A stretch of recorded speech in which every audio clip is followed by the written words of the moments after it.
Hello and energetic welcome to my dear students in Bright Future Academy. Today we are going to start chapter number 2, that is linear equation in one variable, from question number 7 to question number 12. From question number 1 to 6 we have already done before. Those who have not seen that video, I will send that video in description. So let's start from question number 7. In question number 7, this is question number 7 is 2x upon 3 is equals to 18. So what we have to do first? 2x upon 3 is equals to, we will write 18 upon 1. Yes. अब आपको पता है left hand side equal to के left hand side भी आपका एक ही term है और राइट हैंड साइड भी एक ही टर्म, तो so there is no need to do LCM. So let's do by cross multiplication. Directly we will do cross multiplication. If there are two terms, then you have to take LCM, but there is only one term, so there is no need to take LCM. So let's do now. What we have to do in cross multiplication, we have to multiply numerator of left hand side to the denominator of right hand side, then denominator of left hand side to the numerator of right hand side. So let's do 2x multiply 1 is how much? It is 2x, and this is 18 multiply 3 is 54. So let's do, this is what? 2x is equals to what? 2 multiply x. So it is in multiplication. I have told you so many times that multiplication change to division and division change to multiplication. So this is multiplication and we have to shift it to right hand side. So what we have to do? We have to do divide by 2. So this is 27. X is equals to 27 is your answer of question number 7. I hope to this question number 7. Now come to question number 8. In question number 8, 1.6. We will write 1.6 upon 1. Yes. And this is y upon 1.5. I have told you so many times that if there is no number in denominator, that means it is upon 1. So what we have to do? Again, this is only one term in left hand side and only one term in right hand side. So what we have to do? We have to do by cross multiplication. I'm not writing it whole, but whenever you are writing, you have to write it whole. This is what? Now what you have to do? Again, you have to multiply this like this. Crossly you have to multiply. That is why it is called cross multiplication. So this is 1.6 multiply 1.5 is equals to y multiply 1 is y. Yes. So what we have to do now? We have to shift this variable to left hand side and this constant to right hand side. Means what? In previous videos I have told you that this is Indian. So we have to shift Indian to left hand side. Means we have to shift all the variable to left hand side. So this will become minus. And this is also positive, and when this constant will go to right hand side, it will also become negative. So we have to multiply 1.6 multiply 1.5. So we are multiplying it here. This is your rough work. 8.0 and this is 1.6. Listen students, when you are multiplying this point multiplication, what you have to do? You have to simply multiply 16 multiply 15. Just forget this point for a little bit of time.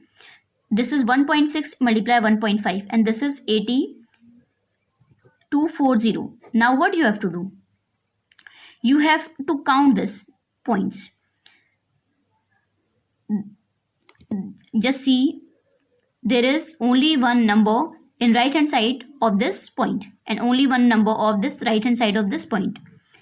तो एक number यहाँ पे है right hand side में, एक number यहाँ पे है, तो काउंट करो कितने नंबर्स हो गए राइट हैंड साइड में? तो 2 नंबर हो गए हमारे. तो आपके यहाँ पे पॉइंट के पीछे आपके 2 नंबर्स आने चाहिए राइट हैंड साइड में. तो ये सिंपली पॉइंट वाले जो मल्टीप्लिकेशन होते हैं बहुत ही ईजी होते हैं. आपने सिंपली पहले मल्टीप्लाई करना है, फिर देखना है कि पॉइंट वाले नंबर के राइट हैंड साइड एक नंबर है और यहाँ भी पॉइंट के राइट हैंड साइड एक नंबर है, तो दोनों को ऐड कर लीजिए तो 2 नंबर्स हो गए आपके. तो पॉइंट के राइट हैंड साइड आपके 2 नंबर्स आने चाहिए. किसमें? आपके आंसर में. तो this is 2.40. So now right here minus y is equals to minus 2.40. Yes, because there is only minus, so it will remain minus. So what we have to do now? This minus will go to right hand side. This is minus 1 multiply y is how much? This minus will go to right hand side and this will come in division. So minus and minuses cancel out and the answer is y is equals to 2.40. Now question number 8 is completed. The answer is 2.40. Now come to question number 9. This is 7x minus 9 is equals to. In question number 9, 7x minus 9 is equals to 16. In this first we have to put equal to below equal to. सबसे पहला ये काम करिए, आप कभी confuse नहीं होंगे. तो उसके बाद आप सारे इंडियंस जो x वाले हैं आपके टर्म्स उनको लेफ्ट हैंड साइड लाते हैं और सारे कांस्टेंट टर्म्स को राइट हैंड साइड लाते हैं. तो यहाँ पे आपको x वाला टर्म सिर्फ 7x मिल रहा है, तो 7x.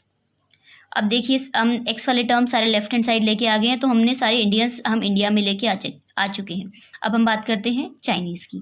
तो चाइना में पहले से अवेलेबल है 16 और दिस इज +9, क्योंकि माइनस हमारा क्या होता है, प्लस में चेंज होता है. So this is 7x is equals to how much? 25. yes, 25. So this is now x. 7x is equals to 7 multiply x. So this is 25 upon 7. This will go to division. This is the question number 9 is also completed. This answer is x is equals to 25 upon 7. Now come to question number 10. This is 4y minus 8 is equals to 13. अब सबसे पहला काम मैंने आपको बताया, confusion ना create हो इसलिए इक्वल टू के नीचे इक्वल टू रखिए और सारे जो आपके वेरिएबल्स हैं जो जिनके पीछे x, y, z, ये सब ABCD अल्फ़ाबेट्स आती हैं उनको हम क्या लेफ्ट हैंड साइड ले लेते हैं और जो हमारे नंबर्स होते हैं उनको हम राइट हैंड साइड ले लेते हैं. तो ये देखिए मैथ्स में आपका वेरिएबल कांस्टेंट आपको नहीं भी पता होगा तो इतना ज़्यादा प्रॉब्लम क्रिएट नहीं करता है, बस आपका आंसर सही आना चाहिए, आपको आपका कंसेप्ट क्लियर होना चाहिए. तो देखिए मैंने आपसे कहा अल्फ़ाबेट्स होनी चाहिए, आप वेरिएबल ना समझ के इनको अल्फ़ाबेट जिनके पीछे अल्फ़ाबेट्स हैं उनको ये भी समझ सकते हैं, तो उनको हमें लेफ्ट हैंड साइड लेके आना है. तो ये पहले से ही लेफ्ट हैंड साइड है, नो प्रॉब्लम एट ऑल. ये प्लस है, प्लस ही रहा. अब देखिए इक्वल टू के इधर हमारा 13 है, नंबर्स हमें इधर लाने होते हैं राइट हैंड साइड. मैंने इसको आपको एक बहुत अच्छा एग्जांपल देके बताया था चाइनीज़ और इंडियंस, जिससे क्या बच्चे का इंटरेस्ट आएगा पढ़ाई में. ये -8 आपका राइट हैंड साइड जाएगा तो ये +8 हो जाएगा. यस, क्योंकि ये जंप कर रहा है, minus change to plus, plus change to minus, multiply change to divide and divide change to multiply. मैं इसलिए आपको ये बार बार ये चीज़ रिपीट कर रही हूँ ताकि आपके माइंड में ये हमेशा के लिए स्टे कर जाए. इसीलिए क्योंकि यही इसमें मेन चीज़ है जिसकी वजह से बच्चे प्रॉब्लम क्रिएट करते हैं. बच्चे समझ नहीं पाते हैं ये पॉजिटिव वाला है नेगेटिव वाला है और इसको जब कहाँ पे हमने जंप कराया या नहीं कराया उनको समझ में नहीं आता है. तो सबसे पहले इक्वल टू के नीचे इक्वल टू लिखेंगे तो इक्वल टू के इधर हमें समझ में आ जाएगा लेफ्ट हैंड साइड से राइट हैंड साइड जा रहा है तो वो अपने आप हमने जंप कराया है, क्योंकि बच्चे इक्वल टू बाद में लिखते हैं तो कंफ्यूज हो जाते हैं बहुत ज़्यादा. तो सबसे पहले आप ये काम करिए, कन्फ्यूजन क्रिएट ना हो इसलिए इक्वल टू के नीचे इक्वल टू लिखिए सबसे पहले. फिर उसके बाद आपको पता लग जाएगा कि इक्वल टू के हमने इधर जंप कराया है या नहीं कराया है या अपनी प्लेस में जंप कराया है. So let's see now do. 4y is equals to 13 + 8 how much? 21. Now y is equals to 14 multiply y, so many times I have repeated, this will go to denominator and this is your answer. Y is equals to 21 upon 14. This is question number 10 is also completed. Now come to question number 11. This is 17 + 6p is equals to 9. सबसे पहला वही काम जो मैंने बताया आपको methods, उन्हीं methods का यूज़ करिए. ऐसा नहीं कि बहुत सारी वीडियोज़ यूट्यूब में होती हैं तो आप अलग अलग मेथड्स यूज़ करिए. एक टीचर को अपने एक आइडियल बना दीजिए और उसी के अकॉर्डिंग वर्क करिए, तभी आप सक्सेस हो जाए. आपको मैथ्स की बहुत अच्छी नॉलेज हो जाएगी. अगर आप सोचिए कि ये अच्छा नहीं पढ़ा रहा है, इस टीचर को, एक टीचर को लेके आप अपना आइडियल बना लीजिए और उसी की सारी वीडियोस देखिए, तो उससे आपको क्या होगा कि कन्फ्यूजन क्रिएट नहीं होगा, क्योंकि सबके अलग अलग मेथड्स होते हैं. तो उसमें सबसे ज़्यादा मेन क्या होता है, टीचर्स स्टूडेंट भी अलग अलग टीचर से पढ़ते हैं, इसीलिए उनके माइंड में कन्फ्यूजन क्रिएट होता है मैथ्स के लिए. तो सबके अलग अलग कंसेप्ट होते हैं पढ़ाने के. तो आप अगर एक टीचर का देख रहे हैं तो उसी का देखिए हमेशा. अगर कोई प्रॉब्लम हो रही है तो उस टीचर को कमेंट में शेयर करिए. तो इक्वल टू के नीचे इक्वल टू लगाइए सबसे पहले, जिससे कन्फ्यूजन क्रिएट ना हो. अब हमें पता लग जाएगा ये वाले सारे लेफ्ट हैंड साइड हैं और ये राइट हैंड साइड के हैं. तो हमने कहा है जो नंबर्स ABCD जिनके पीछे होती हैं उनको हम लेफ्ट हैंड साइड ले लेते हैं, और ये पहले से ही है तो नो प्रॉब्लम, इसने अपनी प्लेस चेंज नहीं करी है। तो 9 में आ जाइए, 9 ने भी अपनी प्लेस चेंज नहीं करी है, कि नंबर को हमें लेफ्ट हैंड साइड शिफ्ट करना पड़ेगा। तो number we are shifting to left hand side, this is positive and this will become negative. 6p is equals to how much. अब मैंने आपको बताया था क्या होता है, मैंने आपको बताया था जहाँ पे दोनों नेगेटिव होते हैं तो वो भी ऐड होते हैं, दोनों पॉजिटिव होते हैं तो भी ऐड होते हैं। बट जहाँ पर कंडीशन ऐसी आती है पॉजिटिव और नेगेटिव की, तो वहाँ पे आपका हमेशा नेगेटिव होगा और साइन उसका आएगा जो बड़ा है, आपका जो बड़ा नंबर है उन दोनों में उसका साइन आएगा। तो देखिए क्या होगा, this is 8, yes 17 minus 9 is 8। अब यहाँ पे ग्रेटर कौन सा, 17 इज ग्रेटर और 9 is greater, 17 is greater, so sine before 17 is minus, so it will become minus. Now see this is 6 multiply p minus 8 upon this will go to denominator, p is equals to, we will cancel out it now because we know that we have to reduce it। Answer जब भी हमारा आता है तो हमें reduce करना पड़ता है, अगर वो रिड्यूस हो रहा होता है तो, रिड्यूस मतलब कैंसिल आउट हो रहा हो। 2 से 2 4 जा 8, 2 3 जा 6, this is -4/3। So the answer of question number 11 is -4/3। Now come to last question of this exercise. This is x/3 + 1 is equals to 7/15। मैंने आपको 2-3 बार बताया था कि इसमें क्या है, आपके टर्म्स ज़्यादा हैं और क्या डिनोमिनेटर आपका आ रहा है, डिनोमिनेटर 1 नहीं है।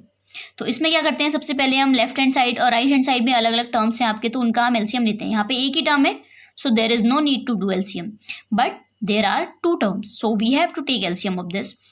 सो we can write 1/1 here. This is 3 and 1. The LCM of 3 and 1 is 3. We have to multiply 3 so that it become 3. This is multiply 1. Numerator is a cheater cock, so it will definitely multiply it by 1. So this is 3 and 3. ये जो मैं आपको बता रही हूँ इसकी भी video बनाई है मैंने फ्रैक्शंस की। अगर आपको ये समझ में नहीं आ रहा हो तो इस वीडियो वो वाली वीडियो देख लेना, फ्रैक्शंस की वीडियो बनाई है मैंने, easiest way to do fraction. इसमें क्या होता है, इसमें हम 3 मल्टीप्लाई, इसका एलसीएम लेते हैं पहले, तो हमें वो जो डिनोमिनेटर होते हैं दोनों उनको 3 बनाना पड़ता है, जो हमारा एलसीएम आया होता है। तो 3 × 1 इज 3। अब ये न्यूमरेटर की काम होता है चीटिंग करना डिनोमिनेटर का, तो इस सिंपली मल्टीप्लाई कर देता है अपने आप को 1 से। 1 × 3, तो 1 को हमने 3 से मल्टीप्लाई किया तो 3 आ गया, हमें मल्टीप्लाई करना पड़ा क्योंकि हमारा एलसीएम 3 आया, हमको 3 बनाना है इसको। तो हमने देखा कि डिनोमिनेटर ने 3 से मल्टीप्लाई करा तो न्यूमरेटर ने भी जल्दी से अपने आप को 3 से मल्टीप्लाई कर दिया। अब हम 3, ये भी 3 है ये भी 3 है, तो इसके बदले हमने सिंपली 1 3 लिख दिया है। So this is 1 × x is x। जब किसी भी चीज़ की 1 से मल्टीप्लाई होती है तो वो इटसेल्फ बन जाता है। तो 1 × 3 is 3, 7/15। Now what we have to do, अब हमको पता है कि हमने इसकी एलसीएम ले लिया है, अब हमारा काम क्या है, bye cross multiplication. I am not writing it, okay, this is, तो 15 मैंने आपको ये एक्सप्लेन किया हुआ है पहले भी। 15x + 3, यहाँ पे 2 टर्म है आपकी, तो आप क्या करेंगे, इसको इस टाइप से लिखेंगे जिससे कभी भी आपको कंफ्यूजन क्रिएट ना हो। 15x + 3, ये इसका मतलब मल्टीप्लीकेशन ही है, बट आपके माइंड में ये रहेगा कि ये कॉमन है 15, इससे भी मल्टीप्लाई होगा इससे मल्टीप्लाई होगा। सबसे बड़ी मिस्टेक स्टूडेंट यही करते हैं कि वो 15 को x से मल्टीप्लाई कर देते हैं, इससे करना भूल जाते हैं और उनका आंसर गलत हो जाता है। सो 7 × 3 is, so we are multiplying this 15 inside, this is 15x, 15 3 ja 45 and 7 3 ja 21. Now again the same question has come, we have to put equal to below equal to, and we have to put all the alphabetical numbers to left hand side, and on the constant number or the numbers we have to put to right hand side, and this is 15x. So 15x will remain 15x because it is here also it is left hand side and here also it is left hand side, so there is no change in 15x. This is what, this is 21 is also there is no change in 21 because it is in right place. This is in wrong place. 45 plus 45 will become minus 45, and this is now 15x is equals to 4 and 2 24। अब मैंने आपको बताया था minus और plus का combination आ गया, तो यहाँ पे हमारा माइनस होगा और साइन किसका आएगा, जो हमारा ग्रेटर है, बड़ा है। तो 45 - 21 हमने किया तो आया 24। अब यहाँ पे साइन कौन सा आएगा, जो ग्रेटर है, ग्रेटर कौन सा है 45, उसके आगे साइन है आपका माइनस का। So 15 × x it is, x is equals to -24/15। अब एक स्टूडेंट एक मिस्टेक और करते हैं, वो इसको 15/24 लिख देते हैं। तो स्टूडेंट ये ध्यान रखना हमेशा कि जो x के साथ जो टर्म होता है वो हमेशा डिनोमिनेटर में आता है। x इज इक्वल्स टू, सो ये आपका रिड्यूस हो नहीं रहा है, सिंपलेस्ट फॉर्म में इसको कैंसिल आउट नहीं कर सकते हम। So this is your answer, this is x is equals to -24/15। Listen student, this is chapter number 2, linear equation in one variable. We have done from question number 7 to question number 12. इसमें आप मैंने जितना अपना try किया है कि जितना easiest way में बता सकती हूँ मैंने बताया आपको। If you like the video then don't forget to like, share and subscribe my channel and keep progressing, keep doing practice. If you have any problem, you can directly contact me in comment. It is not sure that it is that question that confusion is related to that topic only. You can share any confusion if you have related to 8th class, related to 9th class, 10th class, any class. You can directly comment me. I'm always there to help you out. So thank you so much. Thank you so much for watching my video.